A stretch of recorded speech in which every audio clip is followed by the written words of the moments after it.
Here we go, back again with another episode of the Around the Show Sports Podcast. As always, I'm your host, Kyle Showalter, and folks, the man himself is back. Christian Hausfeld has returned to the pod. We're missing Brandon Mills tonight. He got into a little bit of trouble on the highway, popping a tire. He's okay, safe and sound at home, but it's just going to be me and Christian tonight. But Christian, man, welcome back, a certified flight instructor. Yeah. Congratulations, man. Hell of an accomplishment, dude. I'm proud of you. Thanks. Yeah, it was a grind, and I definitely missed being here, but glad to be back and glad to be on a somewhat normal schedule again. So good to be here. Yeah, that's what you've been gone with these last, I think you've missed 3 episodes now. Yeah. But tonight would have been a 4th if you didn't come in clutch coming out of the bullpen to take over for Brandon tonight. Do what we can. So I do appreciate you coming in tonight, man. We're going to go ahead and no preparation on your end for the show, so it's going to be a lot of just me talking and you kind of complimenting me, standing over there looking pretty. So we'll go ahead and roll into what the big topic for tonight's show is. We might talk about a couple of other things afterwards, but the bulk of the show tonight's going to be a nice, fun game of buy or sell with Major League Baseball hot starts. Buy or sell, pretty self-explanatory. Do we buy the hot start for a player? We're buying stock in him. If we're selling, we don't believe in him long-term. We think the hot start's a little bit of a flash in the pan, a bit of a fugazi. We're going to be selling our stock in that player. So, Christian, let's go ahead and roll right into it, man. You got the list. You got the stats. Let's jump in, man. Yeah, well, thank you for the handoff there, Kyle. We'll start with a guy named JP Crawford. He's currently slashing 356, 446, 559 with an OPS of 1.025 with 2 home runs to start the season. You buying? You selling? I'm selling on this one, man. JP Crawford, good baseball player, but he is a guy with a 7.12 career OPS, obviously far and away outperforming that so far this season. I'm not buying the big-time jump in slugging. Those 2 home runs have come on some pretty good barreled-up balls, but he's actually having a harder time hitting the baseball hard this year than last year. His average exit velocity is actually down to 83.5 this year. It was 86.3 last year, and 12.5% of his batted balls qualify as weak by StatCast. The MLB average for that is only 3.8%, so 4 times more weak qualifying balls in play than the MLB average. That's not going to play. And of his 21 hits, I went through and watched every single one of them today. 3 of those hits came on exit velocities less than 70 miles per hour, and 2 more came on less than 80 miles per hour. Another guy who we're going to talk about in a minute, Francisco Lindor, he has only 4 hits this season under a 90 mile per hour exit velocity. So a lot of low exit velocity hits. For me, I'm the type of guy, I'm always process over results. If you have good process, the results are always going to come. And if you have bad process and you're getting those good results, I'm always skeptical of that performance continuing. And right now he's getting slugger results out of a scrappy guy's process, and that's just not sustainable for me. So I'm selling. I'm out on JP Crawford this season. Yeah, I'd like to agree with you. So he also only has 4 strikeouts through 59 plate appearances. I feel like that's bound to increase. That's a pretty low strikeout rate so far. His career-wise, he's never posted anything close to these types of numbers to start off the season. I feel like it's a really good start for the Mariners. I feel like they might have some other key contributors, but yeah, I would tend to agree with you there on selling on JP Crawford. Moving on, Francisco Lindor, he is slashing 274, 365, 493 with an OPS of 858. With 4 home runs to start the season. Kyle, you buying or selling? Easy buy for me. This is the Francisco Lindor we're all used to, right? I mean, this is the superstar that we watch play in Cleveland. If you're turning the games on and seeing him play this year, he looks like the guy that we watched in Cleveland. He looks confident, smiling, having fun outside of the series against the Cardinals where there was a little bit of bad blood between the Mets and the Cardinals. Lindor got hit in the face in one of those games. He looks like he's back to his normal self out there, just exuding confidence and fun and enjoyability in the game. It's awesome to watch. But this turnaround really started last year, man. From August on, starting on August 1st, he slashed 246, 324, 516, and hit 9 home runs. That's good for an 840 OPS. You want to know what his career OPS was in Cleveland? Hit me. 840. Terrible. So he is legit. He has become the Francisco Lindor that we're used to again. And he played his usual Francisco Lindor superstar otherworldly defense last year. He was in the 100th percentile for outs above average StatCast premier defensive statistic. He's never posted a year below the 98th percentile, which is just insane to think about. Last year was a flash in the pan. It was a bad year. I think he's already righted the ship, and he's going on to have another Francisco Lindor season like we're used to this year. Yeah, it's so good to see that guy back to what we're used to. I feel like the Mets, it was kind of a rude awakening or a rude welcome for him him last year. I feel like Mets fans expected more. I feel like he expected more out of himself. It really feels like more vintage Cleveland Francisco Lindor. And when Cleveland Francisco Lindor is playing, watch out, because that Mets team already is loaded with talent, and to have him playing like himself again is just so fun to watch. Yeah, I mean, at the beginning of the year, after he signed that big contract from Steve Cohen, Daddy Cohen gave him a bag, $340+ million. I think that's like 13 or 14 years. I think it's 325 for 13, if I remember quickly. I'll double check. You can go ahead and look that up, and I'm gonna go ahead and continue with what I was gonna say. You know, he looked a little bit skittish at the beginning of the year. Like, he wasn't fully confident. It kind of seemed like the pressure of being in the new spot with a new contract, having all that money handed to you before you ever step on the field for a team, that has to lead to a lot of self-doubt, even in the most confident of players. You know, are these guys going to accept me? What if I underperform that contract? We don't have that good faith built up with the fans like he would have had in Cleveland if he got the same contract. So when he came out and struggled last year, it was kind of putting him behind the 8 ball before he ever really had the chance to succeed. But like I said, towards the end of the year, he really got back on track. He started seeing the baseball better. The average was still a little bit low, but that .516 slugging percentage from August 1st on last season is more in par with what we're used to seeing from Lindor. So this really just feels like an extension of that bounce back that we saw at the end of last year. For me, I really don't think that this is even a discussion. Lindor is going to be a superstar for the next decade for the Mets. Yeah, so that contract was $341 million for 10 years, Gotcha. and that's going to be got 13 years. It's going to be paid through 2032. I don't think I actually gave my buy or sell, but I would definitely be buying. And if we could be buying or selling on last year, definitely selling. I feel like this is more the Francisco Lindor that we're used to, and probably more of the Francisco Lindor that we're going to see over the next decade over his contract. Next, we got Taylor Ward. And man, this has been a fun one to watch. And I know you're already starting to smile over there, Mr. Angel fan. Yeah, you know me. So his slash line right now is 353, 500, 647, 1.147 OPS with 3 home runs. I think that boy added another one tonight. What do you think in buying or selling? Yeah, those statistics tonight don't factor in. I got all these stats, sent them over to you earlier today. We're recording on Wednesday, April 27th at about 9:30 at night. So we don't have tonight's stats captured or factored into this, but he does have 3 extra base hits tonight, a homer, double, and a triple. Who knows what he's done since we came back here to record. The game's still going on against the Angels and the Guardians. But this is another easy buy for me, man. If you've watched Taylor Ward, he is a good overall baseball player, from fielding, base running, hitting. He can play multiple positions. He has time behind the plate. He was actually drafted as a defensive first catcher. This is a good overall baseball player, and his Baseball Savant page, which has all the StatCast data compiled together, it's a whole lot of red, and red means a whole lot of good. Average exit velocity, 79th percentile. His expected slugging percentage, he's in the 94th percentile. And outs above average, StatCast mover defensive statistic, again, he's in the 68th percentile for that. But I want to talk about the big story with Taylor Ward, and I just alluded to it. It's the guy's confidence, man. When you watch him play, he is just so smooth. He almost looks like he doesn't care out there. It reminds me a lot of a guy like Anthony Rendon when he was over with the Washington Nationals. He had a lot of that like bravado where it just really seemed like he was coming to the ballpark, clocking his punch card, and then heading home. You know, there wasn't a lot of thought to it. He knew he was good. He knew it was going to be a badass out there, and he just went out and did it. And Ward, it's a lot of the same. Like I said, he was drafted as a defensive catcher, and he said at that time when he was switched 2 years into his career to a third baseman that he was shocked. But ever since he's gotten up to the big league level, he's done nothing but hit when he's been given the opportunity to. And that's all thanks to a big swing change that he made in the 2017 season, halfway through the minor league year.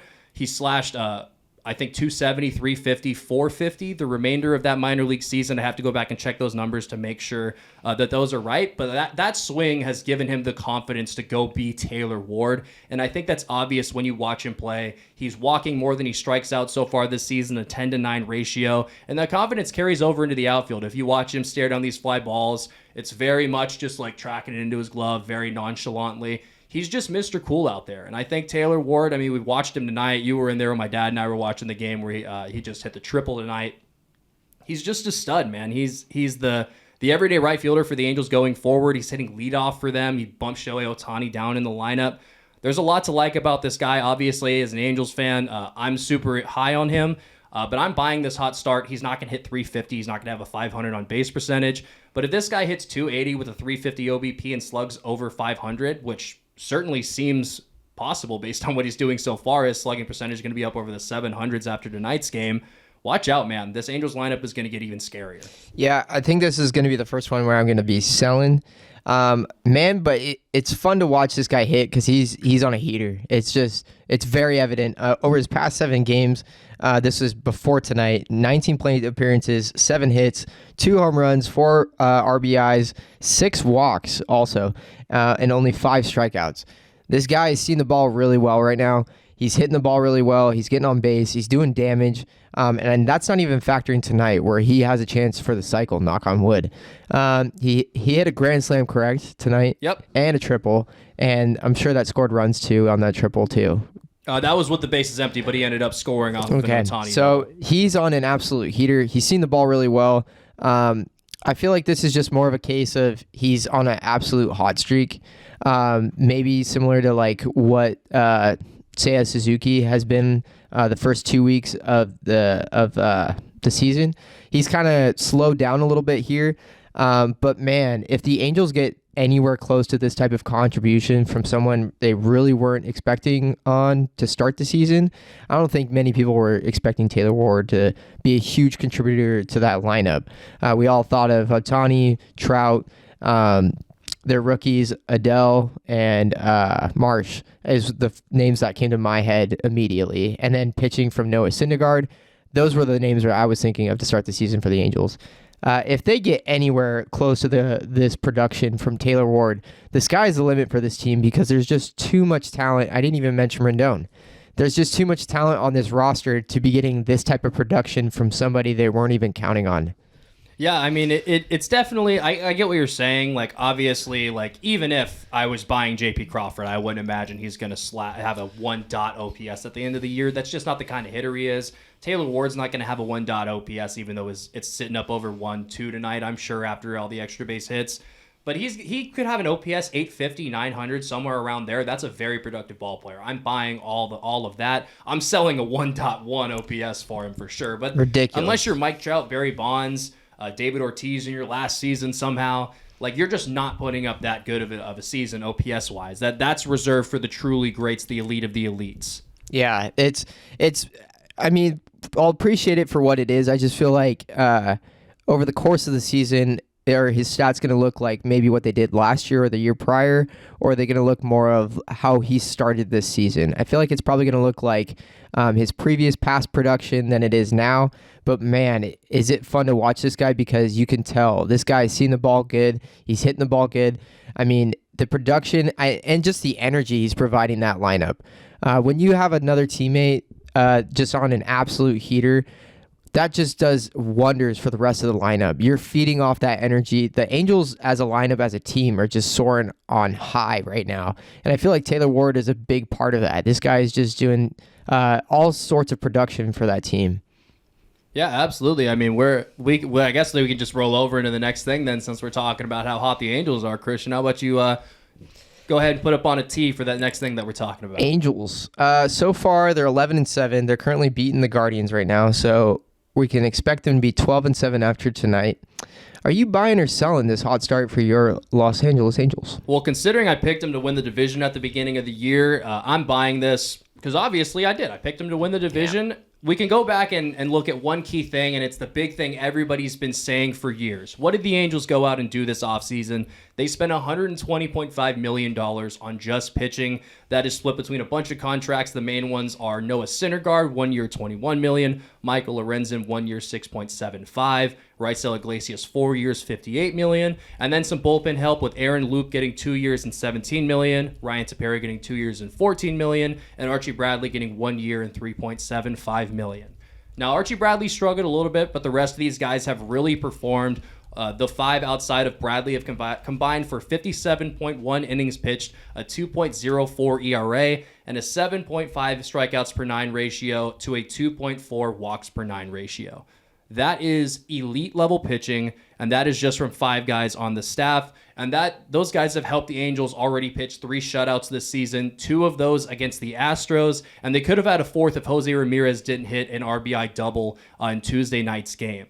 This is a team that is firing on all cylinders, like you mentioned, but it's a team that is seemingly, at least, fixed the lows that have plagued them throughout the last couple of seasons, and that's always been pitching. The offense, we knew it was going to be like this. Maybe we didn't know Taylor Ward was going to be an absolute superstar to start the season off, but they're also not getting a whole lot from Shohei Ohtani or Anthony Rendon to start the season. Hopefully those guys can turn it around soon, and they're still finding ways to win ball games. They're going to be 12-7 after they finish off the Guardians tonight. We've always loved the bats, but we've always said, are the Angels ever going to get pitching to help Mike Trout out? It seems like they've done that, and I am buying, and here we are, man. This looks like it could possibly be the year the Angels sneak into the playoffs. Yeah, so I'm definitely buying this. I think to start the season, it seems like the Astros are still a very good ball club, and they definitely play the Angels really tough, so that's going to be a hurdle you guys will have to pass. But I feel like you can start to see a little bit of a chink in the armor, if one could say. The Astros are not as dominant as they have been in years past, and I think you can start to see just from this short amount of games to start the season, the Angels are not going to be a pushover this year, and they're going to be a more dynamic team than they have been in previous years where they used to just score runs. If they're getting any type of production like they are so far from their starting staff, this team is going to be lethal towards the end of the year. You kind of touched on it. Ohtani hasn't had that great of a start to the season offensively, nor has Rendon. They're going to pick it up. I have faith that they will, but I feel like that's the most dangerous part is they're getting this type of run production without some of their best offensive weapons. Yeah. So if you're getting that type of offensive production and you're starting pitching, if they can keep it somewhat together like they have had, who knows what they can add at the deadline. The deadline might make them more of a complete team than they already are. The only caveat I'll put in it is just like with any team, unfortunately, injuries can derail this team. And it has been in previous years where they've started out hot and they started out as the number one team and people were predicting them to be a sleeper team heading into the playoffs. And then the season just completely fell off the tracks because of injuries. If this team could stay healthy, like this might be a team that might be a sleeper team to rival other teams like the Blue Jays, who everybody expected to be the World Series favorite with the White Sox. The White Sox have been absolutely terrible to start the year, but nonetheless. I definitely hear the concerns about the injury bug for the Angels. This is definitely a team that's more susceptible than most to that just because they don't have the depth either with the bats or with the arms. Definitely not with the arms. They remind me a lot of the Twins in that they just don't have a lot of guys outside of their main core that can go out there and get them innings at all. And I've made a lot of comparisons between the Twins and the Angels so far this year. The Twins being the Angels of the last 5 years, as was the leading into the season what my consensus was about them. But last year, the Angels didn't have a single guy outside of Shohei Ohtani throw over 100 innings. And that includes a guy like Alex Cobb, who had a really solid year last year. He made 18 starts and only threw 93 innings to a 3.76 ERA. That was their second best pitcher starting-wise. Outside of that, they just didn't get a lot of production. Patrick Sandoval was pretty decent as well. But nobody threw 100 innings in a season outside of one pitcher for the Angels. That is historically bad in terms of how many innings you're getting out of your starters. And that has a lot to do with the injury woes that they face. So if they have another season like that and these guys start dropping like flies, the Angels are obviously going to be in trouble because they just don't have the reinforcements to call into the minor leagues like some of these other teams, like the Mariners might be able to. So I definitely hear your concern on that. But for the meantime, man, I'm going to enjoy this. This Angels team, they're a ton of fun. They hit the ball well. They strike a lot of guys out. They play decent defense. At times, they have a little bit of struggles. Joe Adell has had a little bit of trouble this year starting out just like he did last year. But we're hoping that will be corrected going forward. And I have a lot of faith in this team. I really do think that the Angels could go on to do some really good things this year. Kind of like what you said, just piggybacking off that, final thoughts with this. When you don't get that type of workload from your pitchers, it's only going to cause further damage with your bullpen. It's going to be they're just going to have to shoulder some of that workload. And those poor guys, I mean, they can only give so much, and then it's just a chain reaction where they're going to be tired, they're going to be getting injured. So yeah, if your bullpen can, or your starting rotation can piece it together this year and really hold, maybe you get a couple guys over that 100 innings pitch threshold. I really think you guys could have a strong year, and maybe you guys don't go all the way, but you guys are going to be a really fun team to watch.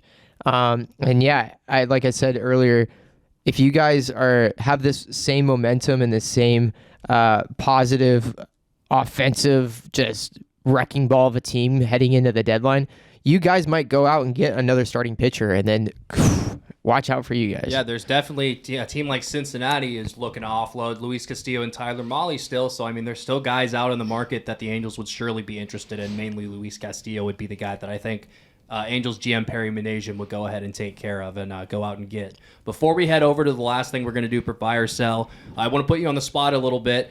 Early, when we did our MLB season preview, I said the Angels were going to win the division. You and Brandon both busted up laughing. 19 games into the year, after they win tonight's game, they're going to be 12-7. We've said a lot of good things about them tonight.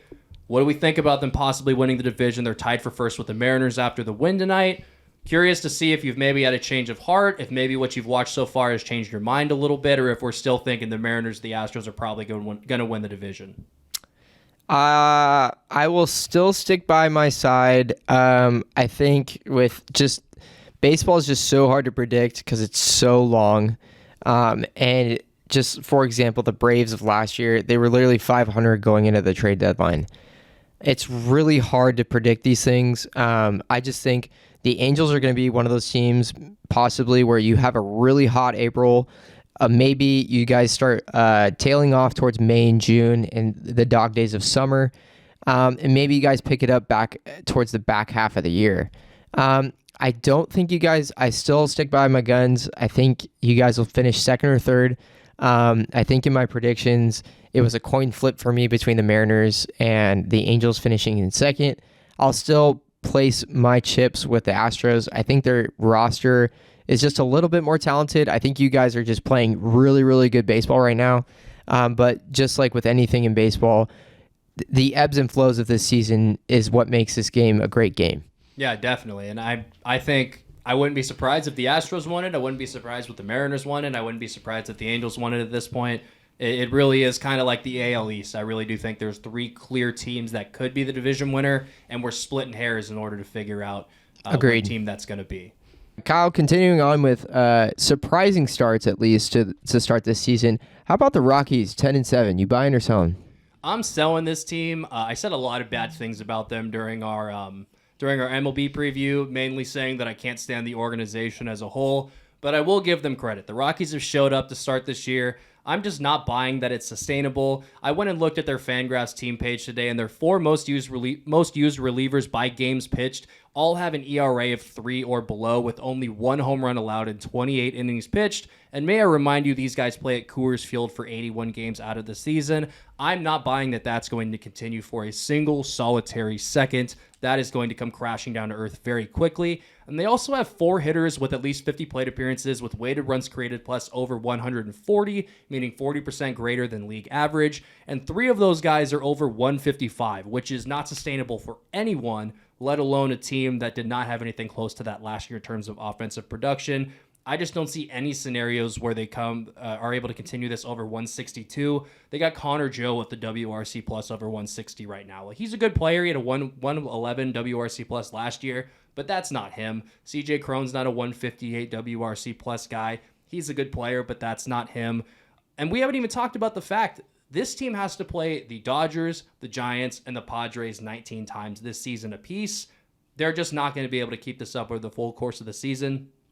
But I absolutely give them credit for being able to do what they've done so far this year. But this is an easy sell for me. Yeah, I agree with you there. I'll be selling on this team. Just wanted to give a little Cubs update with my boy Chris Bryant. He's had a little bit of a interesting start to the season. He's had 57 plate appearances and still not hit a home run. And I think that's kind of interesting because I expected big offensive production from him, from just moving from Wrigley Field to Coors Field as his home stadium. He has a negative .3 WAR right now. That's ugly. That's ugly. Not good. But yeah, CJ Cron is an absolute animal right now. He hit a ball, I don't even know if it's landed yet against the Cubs, where he hit it literally onto the pavilion. Onto the concourse. That ball was insane. Just murdered. They're playing good ball right now. I think it's great for the fans. I think they're, just like you said, their organization is just questionable, to be light about it. But yeah, they're getting some great offensive production from some known people that we didn't expect, and some great pitching so far. And just like you said, the competition alone is why I would be selling them. The Padres have come out this year ready to play, and they're going to get, hopefully, Tatis back sometime this year. Dodgers are Dodgers. I kind of wanted to relate this in with the Angels. But not only is their starting 9, plus their bullpen, plus their starting pitching lethal as is, they just get so much production from their minor league system. It's like a never-ending fountain of youth there, where you just get so much production from people you didn't know the year before. Mm-hmm. So just for those reasons alone, I would be selling on the Rockies. Yeah, and I want to make a very, very important distinction. When I say I can't stand the Rockies, that is talking about Jeff Bridich and ownership and the decisions that they make as an organization. The most heinous of those is trading away Nolan Arenado plus $50 million just to get rid of him, and then turning around and signing Chris Bryant for a big money contract not even 12 months later. Just baffles my mind how idiotic that is. But the Rockies fans, man, that is a baseball town. The Broncos are obviously a big draw there as well, and the Nuggets are great right now. But the Rockies fans just continue to show up. They're always up there in terms of attendance. If you look at historical attendance, the Rockies for a long time were the most attended baseball team in the world. They bring in a ton of fans, and they're definitely loyal. They're rabid, and I feel great for them that they're getting off to this hot start. But I'm not buying it at all, man. It's just not a sustainable thing. The Rockies weren't good last year. They didn't do a ton to improve. No pitchers are ever going to want to sign there to come in and right that ship, so they have to develop and bring those guys in. They did bring in Chad Kuhl, who I want to say is the exception to the guys that have started to pitch so far and had a good season so far this year that I do buy. He's one of those low spin rate fastball guys that seem to do a little bit better in Coors than most people do, and his Baseball Savant page actually looks pretty good. A lot of red on there. But he's a former Pittsburgh Pirate, so I mean, coming from one inept organization to another, feel kind of bad for the guy. Now he's got to pitch at 5,000 feet of elevation. But I digress. Looking good over there for Chad Kuhl, but I really think we're kind of stretching out this conversation more than it needs to be with the Rockies. I mean, I just really don't think that there's much to talk about here. These guys, just not a lot of talent on the roster. You got a lot of guys way, way, way overperforming to start the year. This is going to come crashing down to earth. They're going to finish in 4th place. I would say 5th, but the Diamondbacks are just brutal. Yeah. Actually, this is a kind of a nice segue into one of our final topics we'll talk about with buy or sell. The ball's been flying out of Coors Field. We talked about CJ Cron hitting that ball into orbit. But with the rest of the league, it's been kind of interesting. Yeah. You buying these dead balls or are you selling? I'm buying the fact that MLB's messing with the baseballs again. That's for sure, which is just unbelievable to think about. I can't believe they're doing this shit again, man. It's every year they do something to the baseball. Name me another sport that does this, where it's like year to year the equipment changes. I had this conversation with my dad earlier, and I this popped into my head, but I never brought it up. Football, NFL never messes with the football. It's the same size. The only time you ever hear about the football is when Deflategate happened. Outside of that, I've never heard about it. I've never heard about it talked about in basketball, soccer, hockey puck. Never happens. Yeah, but the baseball, for some reason, is a thing that has to be fundamentally changed every single year in baseball, in MLB's eyes. And I think a big part of this has to do with the fact that they own Rawlings, which is the company that produces Major League Baseballs. So they're able to control the entire supply line from start to finish, whether that's materials going in, the type of cork they're using, the way they spin the string around the cork, and the way they put the leather on, stitch it up, how tacked is that leather, is it rough, is it smooth? They have complete and utter control of that, so they can make changes in mass production like that in the way that these other leagues might not be able to, because they own the means of production. So they're able to make these changes and not tell anybody about it because it's a well-kept secret. And it's a well-kept secret until we see things in batted ball data that is undeniable. And we're seeing hit by pitches go up again, which has more or less to do with the sticky stuff than it does with this. But the ball is just being changed so much every single year. You have pitchers coming out just today saying that every single ball I get, I can't remember the name off the top of my head, but a pitcher came out today and said, every ball I get every inning feels different to me. There's no consistency between the baseball's game to game, let alone inning to inning, so you can never just get comfortable. And it's bad for the hitters and it's bad for the pitchers too, because they have less control over the baseball, and that's just going to make the hit by pitches go up, which has been a thing since the sticky stuff got banned at the start of last season. Do you have like a strong opinion on this? Because I'm pissed off. Like they're messing with the most important singular aspect of the game. You can't play baseball without a baseball the way you can't play any sport without the key thing that you either move, throw around, hit, whatever. Can't play baseball without a baseball, and they continue to mess with it every single year and essentially change the way that the sport has to be played year over year. It just feels slimy to me more than anything. And while I'm still thinking of it, it's Chris Bassett that made those comments about baseball today. It's like we're playing in a video game, and they on the developer notes where they tell you everything they changed, and then you're like, like something is definitely different here, and it's like a phantom change that no one is saying. And it's like, how can we continue to play and learn to get better when there's always changes made to things that we don't know are made, you know? These are professional athletes. They're doing this for their livelihoods. They're putting their bodies at risk. I feel like if you're going to make changes, at least just be upfront with what you're doing. It's really like one of the best kept secrets other than Victoria's, what they're doing to this baseball. It's just every year you don't know what we're going to get. It's like a couple of years ago, balls were flying out of the ballpark. We couldn't keep them in. And this year, the ball, I think, is traveling on average 2 feet less for all the home run balls batted. Something's going on here, and not even just in that aspect. Pitchers throwing the baseball, they are touching the ball more than anybody else, and all the pitchers are kind of agreeing like it's always different. It's never the same, and these balls are kind of crap. And then you get pitchers that are throwing the ball 99 to 105 miles an hour. You're putting these people's lives at risk when you're always continuing to make these changes. And I mean, what chance do they really stand? I mean, they go out and they expect the thing that they use every single day to be the same, and day to day, it's like it's changing, and it's just so weird. It's so slimy, but it's just so baseball. That's the perfect sentence. It's so baseball. And I want to point out that this is not speculation. Astrophysicists came together in 2019 and confirmed through a study that the baseball was fundamentally changed, and that's why home runs started to explode. And then baseball implemented the new dead in baseball back last year in 2021. I want to go ahead and kick it over to the other thing that I mentioned a little bit with the sticky stuff. Hit by pitches are way up since, and this is unplanned, so we're kind of going off the script here.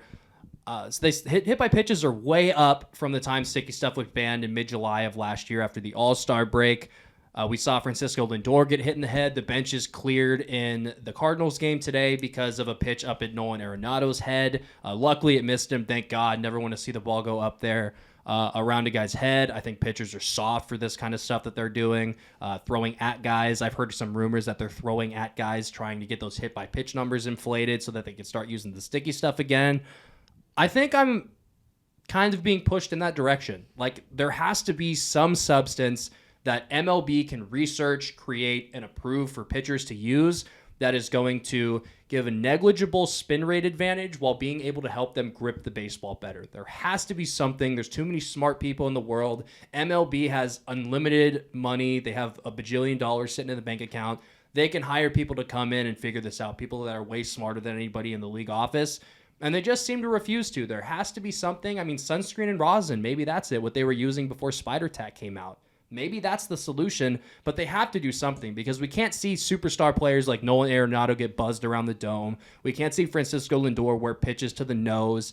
This kind of stuff just can't happen. And honestly, I think hitters would be happy with it if they were allowed to take control of the baseball a little bit better with some of that sticky stuff. As a guy who never pitched a day in my life above 12 years old, I would be all for it if I knew that the guy was throwing 95 miles an hour, had no clue where it was going, and might bust me in the dome. You know what I'm saying? I'd much rather have him have a little bit of sticky stuff, maybe let him get a slight advantage in terms of the amount of rotation he's able to put on the baseball. If it gives me the peace of mind of being able to step in the box, not bail out of anything on the inside part of the plate, and let me know I'm not going to get killed when I step into the box. Yeah, I just keep thinking of poor Kevin Pillar, where he literally took it to the face and was bleeding on the field.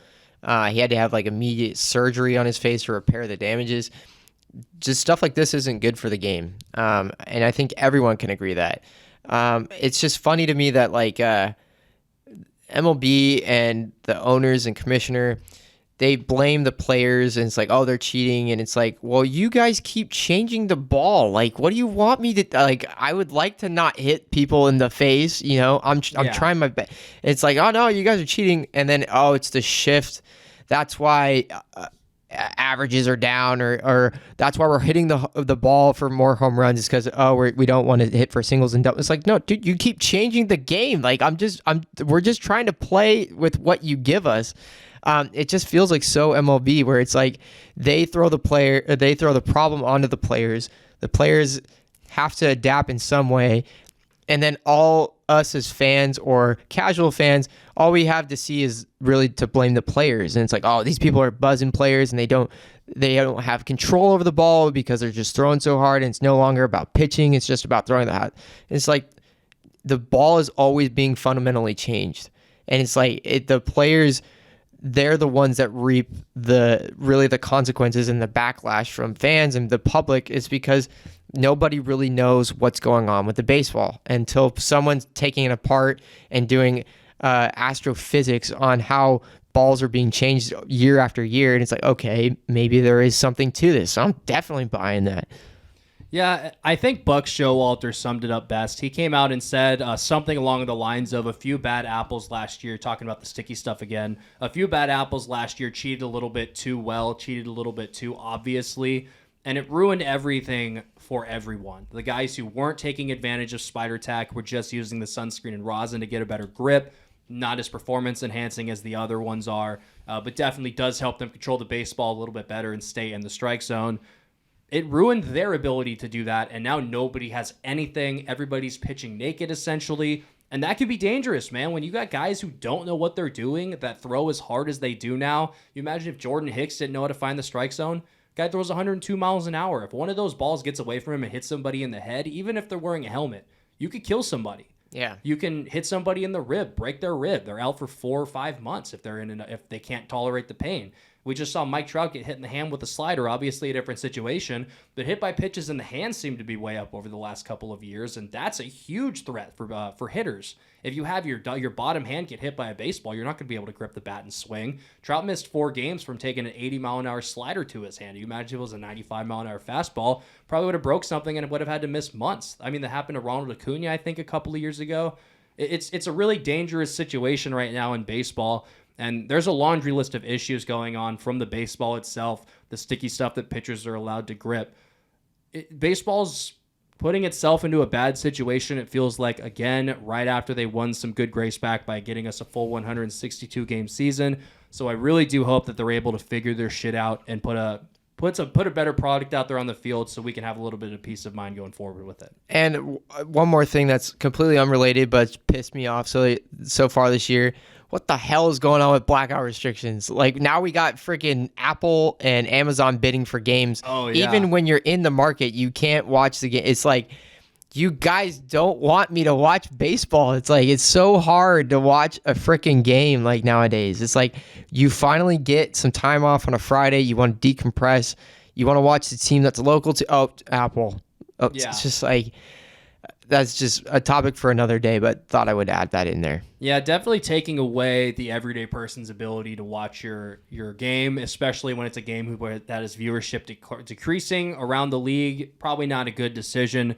But that's all we have for today. I'm going to go ahead and pitch one last thing over to you. You haven't had the opportunity to come on since opening day. Seiya Suzuki, you briefly mentioned him, has been electric to start the year. He's so much fun, hits for a lot of power. He's really almost a 5-tool player. Statcast outs above average, has him as a putrid defender so far out in the outfield. Not good. But the other 4 tools certainly seem to be there. He's a lot of fun to watch. The quotes about Mike Trout from the spring training definitely won the public perception over in his behavior to go into the year. But as a Cubs fan, somebody who I'm assuming is going to start watching a lot more games, maybe you caught a couple of games while you're doing a lot of your studying. How are we feeling about Seiya so far? Are we thinking future Hall of Famer, first ballot, greatest player of all time, or absolute scrub? He's going to completely regress, can't play. There's no middle ground. We all know this. This is the world of hot takes. he's got to be the greatest ever or the worst ever. I would like to say I don't revolve in absolute. I'm just kidding. You only sit still in absolutes. Yeah, there we go. Yeah, I knew where you were going. But your thoughts on Seiya Suzuki? I'd love to hear about it. He's just exciting. I mean, what excites me the most above like him hitting home runs and him hitting for power and for doubles.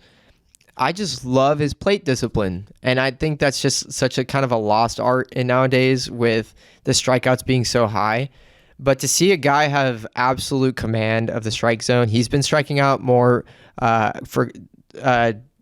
it's just going to be one of those things that's going to happen over the course of the season. Pitchers are going to adjust.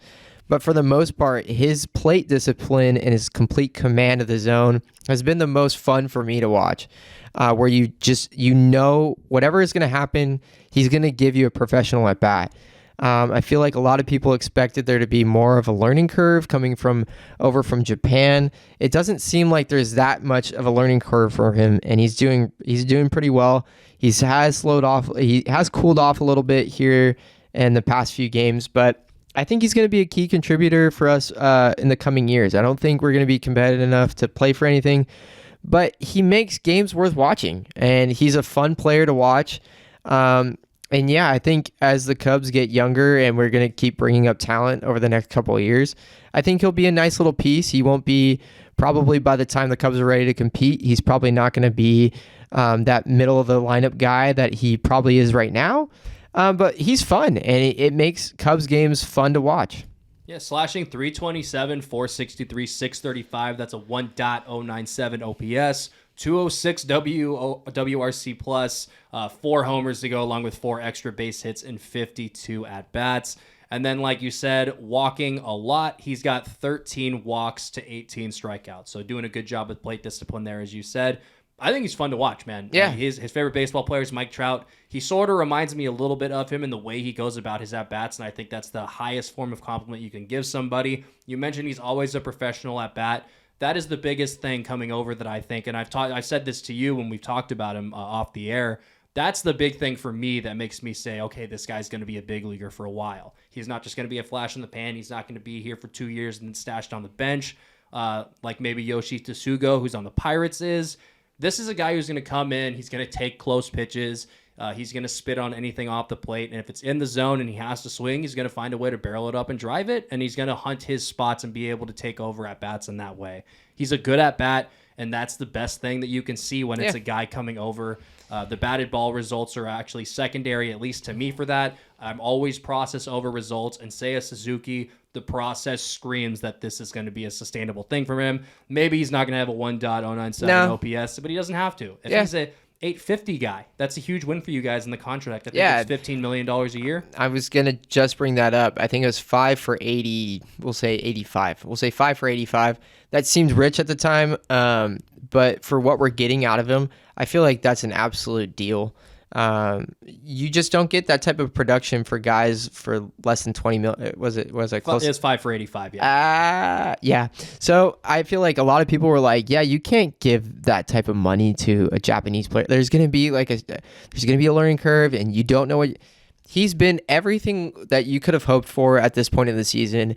And it really gives you hope that the more comfortable he does get, because it's been so cold up in Chicago, like that is something that you have to get used to. And that's something he has noted, that it is a significant difference, that weather in the spring months. They play indoors in Japan. Like that has to be something that you can't discount, especially, and I think maybe this has something to do. I didn't mean to cut you off. No, go ahead. But playing outfield in Chicago, the Windy City. Yeah.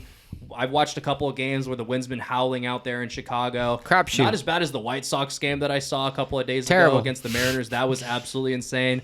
But that probably has something to do with why the defense hasn't been great. He's got to get used to the ball blowing around and changing the directions a little bit in the air again. Once he does that, I'm sure he's been sold as a 5-tool player. So we came in with him expecting to be a plus defender, at least an average defender, and we haven't seen that so far, but I'm hoping that go ahead and picks up soon. Yeah, and I think just like you said, I feel like everything we've gotten from him so far is everything we could have hoped for, and there's room to improve, which is the best thing.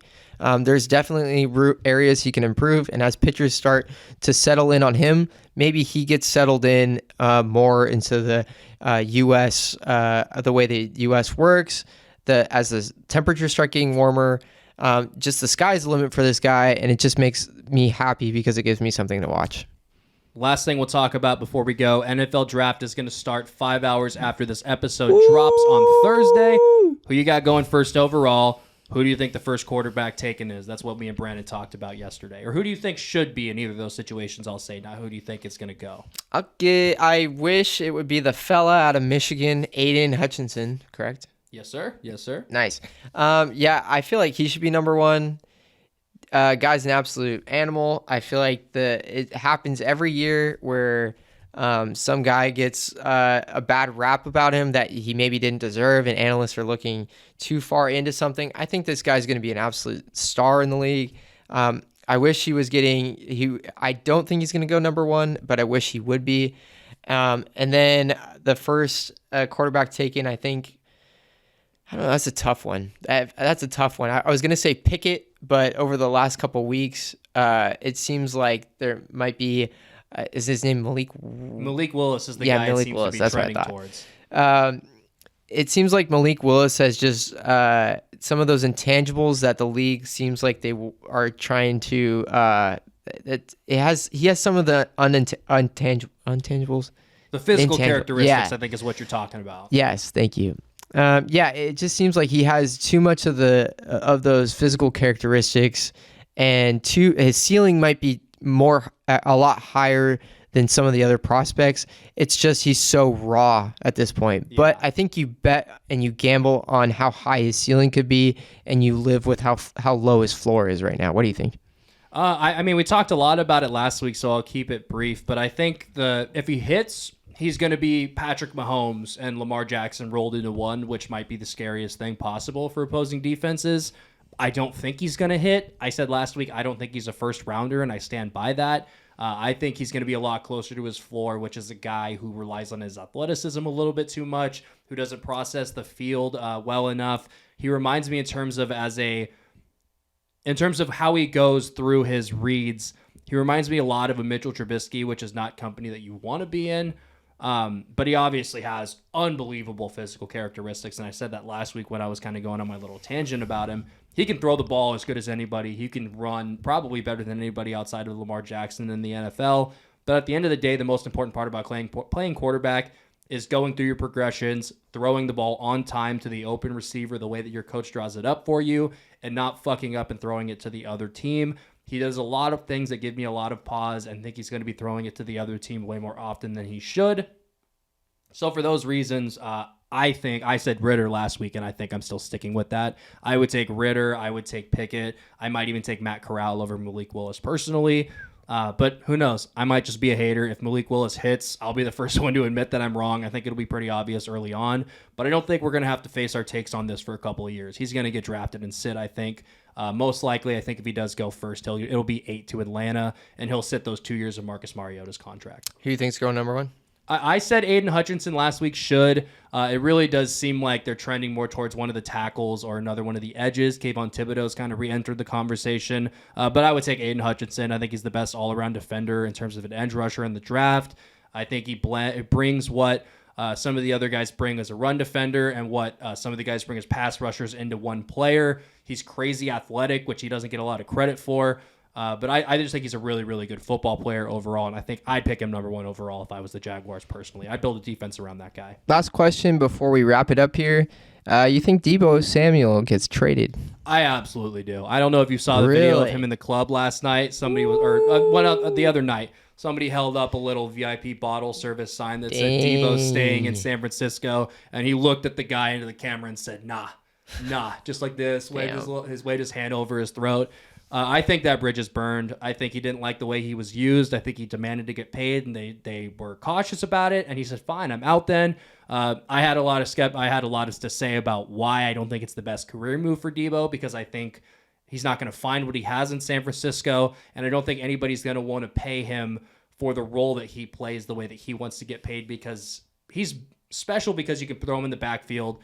High risk of injury with that. But we'll have to save it for another show because we're running right up against the clock tonight. Christian, I can't thank you enough for coming in here on short notice, man. It's been a Saved blast. my butt for sure. Yes, sir. I look forward to getting you and Brandon back over there next week. Hopefully, we can have the full crew together again for the first time in 5 episodes, I think. Been a while. So hopefully next week we got everybody. But for those of you listening, thank you so much for tuning in. Hopefully you enjoy the draft on Thursday. There's going to be a lot to talk about next week for sure, and we're all looking forward to that. But until then, we will catch you guys next time.